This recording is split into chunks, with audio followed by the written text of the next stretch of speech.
Big TV ప్రేక్షకులకు నమస్కారం. దిన పంచాంగం. ఈనాటి పంచాంగ విశేషాలను తెలుసుకుందాం.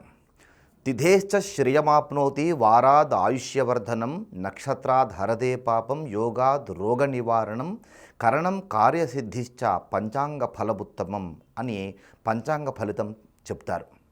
నిత్యము తిథివార నక్షత్ర యోగకరణాల గురించి తెలుసుకుంటే ఆ పంచాంగము ఒక్కొక్క విధానంగా ఫలితాన్ని ఇస్తుంది.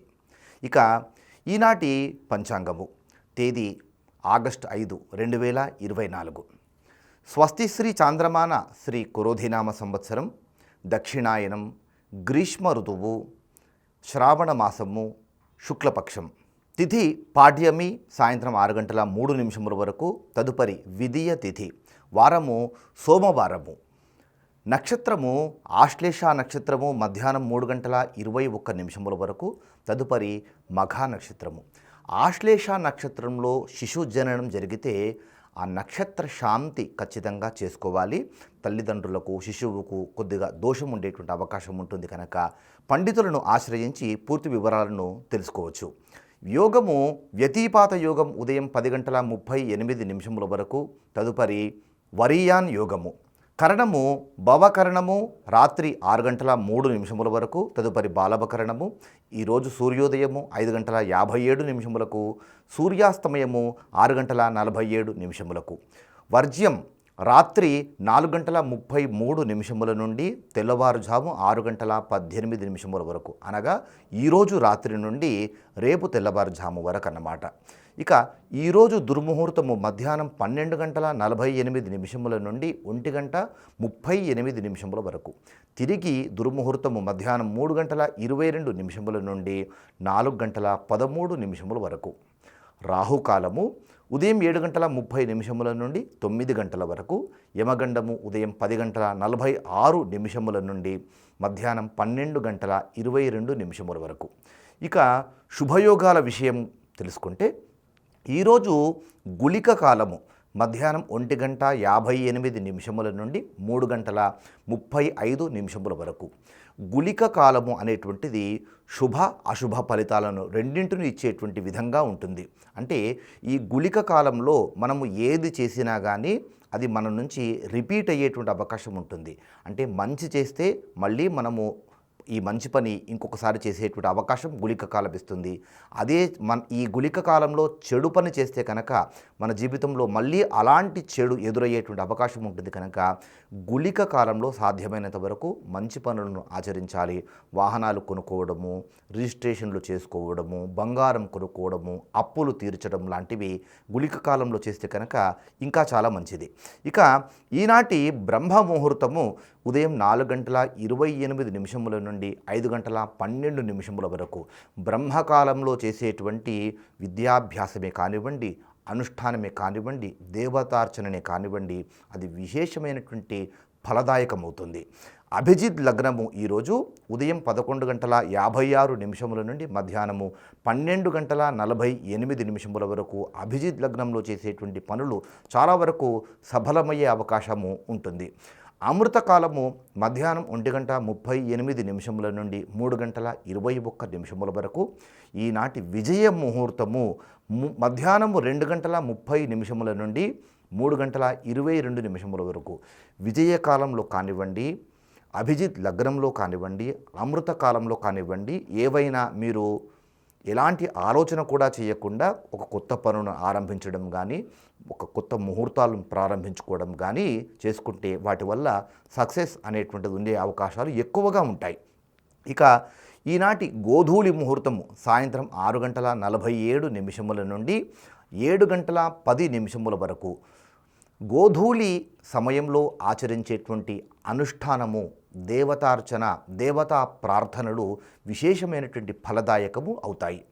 ప్రాతః సంధ్యాకాలము 4:50 నుండి 5:57 వరకు. ఈ ప్రాతః సంధ్యాకాలంలో సంధ్యావందనం చేసుకోవడము, దేవతార్చన చేసుకోవడము చాలా విశేషము. సాయం సంధ్యా సమయము 6:47 నుండి 7:54 వరకు. సాయం సంధ్యా సమయంలో దీపారాధన చేసుకోవడము, పంచోపచార పూజ, దేవతార్చన ముగించుకోవడం లాంటివి ఆచరించుకోవచ్చు. అందులో గోధూళి ముహూర్తంతో కూడినటువంటి సాయం సంధ్య చాలా విశేషమైనటువంటిది. ఇది పంచాంగంలో ఉన్నటువంటి శుభయోగాలకు సంబంధించినటువంటి విషయాలు. ఇక ఈనాటి విశేషం, ఈరోజు శివనక్త వ్రతం. ఏంటి ఈ శివనక్త వ్రతము? ఈ రోజు నుంచి మనకు శ్రావణ మాసం ప్రారంభమవుతుంది. శ్రావణ మాసం అంతా కూడా శివప్రీతికరమైనటువంటి మాసంగా చెప్తారు. అయితే ఈరోజు సోమవారం, శ్రావణ సోమవారము శివ ఆరాధనకు విశేషమైనటువంటి ఫలదాయకము. వాస్తవానికి శ్రావణ మాసం 30 రోజుల పాటు శివార్చన చేసుకోవాలి.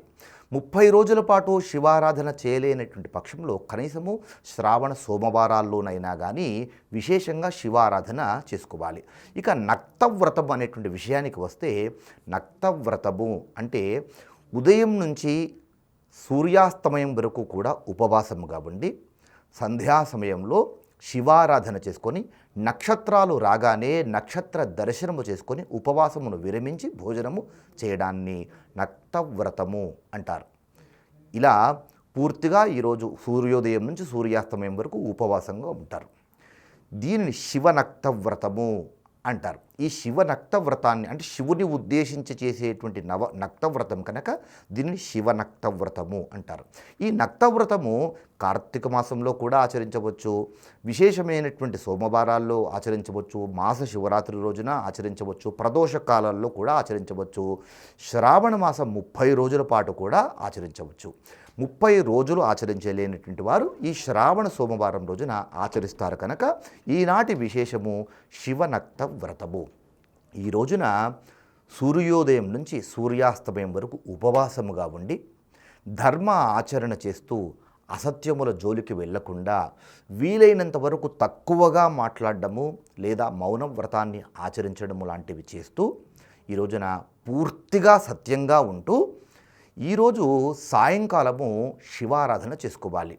అభిషేకం చేసుకోవడం కానీ లేదా శివాలయాలకు వెళ్ళి దర్శనం చేసుకోవడం కానీ ఆచరించి ఆ తర్వాత నక్షత్రము రాగానే నక్షత్రములను చూసి ఈరోజు ఉపవాసం విరమణ చేసుకోవచ్చు. ఇలా చేయడం వలన శివ ఆరాధన ఈ విధంగా ఆచరించడం వలన ఆ పరమేశ్వరుని యొక్క పరిపూర్ణ అనుగ్రహము లభిస్తాయి.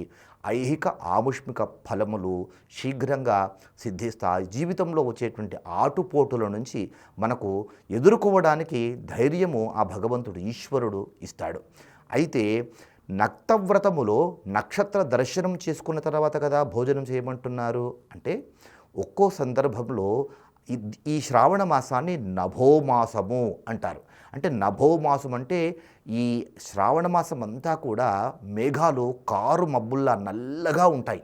అందుకే దీనిని నభోమాసం అంటారు. నభము అంటే ఆకాశము.